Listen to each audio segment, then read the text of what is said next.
Yeah, we're kind of wondering why we're being picked on over here, because we had the, of course, this year the Black Forest fire.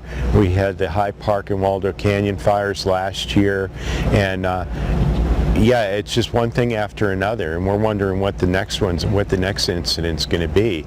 You know, on the civilian side, and I know it's really been interesting. We've been working with the military more and more in recent years, and these kind of incident responses. Everybody has different capabilities. I work with aircraft and aviation all the time on wildfire on the civilian side, and we get to work with the military folks. They fly. They're incredibly efficient in their flight operations. More so, a lot more efficient than I think we are on fires in the civilian side.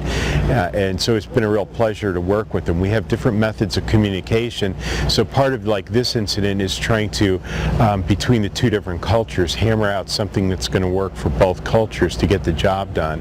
So there's been that, but we wonder, yeah, what the next incident we're going to see you around on is over there. It's so interesting in that regard. It's crazy, isn't it? It is pretty crazy. It's been crazy for me personally too. I lost my house on the High Park fire last year, and I was assigned to the incident. I was working on the incident. I was on a different part of the incident helping to evacuate people on the north side of the fire, and on the south side of the fire my house burned down.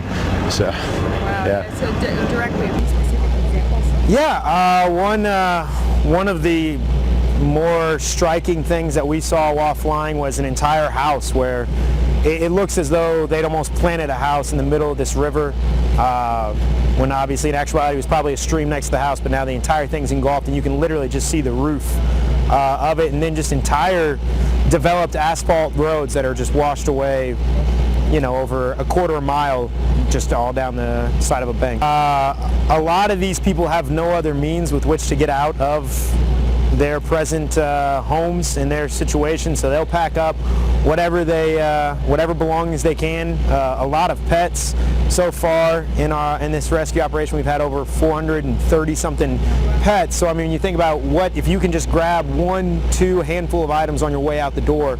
So to see people doing that, and a lot of times it's not even impromptu. They're just up there waiting. Those first couple of days, they knew help would be coming, but they didn't know when. So you know, This will be. I can't speak as much to as they leave their homes, but I can just speak to as they arrive at solid ground. So when we're operating right out here directly out from where I'm on the radios, I would see everyone as the gates of a Chinook would open up or the door of a Black Hawk would slide open, and just the people kind of coming out, and obviously there's a huge look of relief and excitement on their face, and for their children to see, you know, we had a school rescue earlier, so to see that many people just kind of displaced, just welcoming solid ground.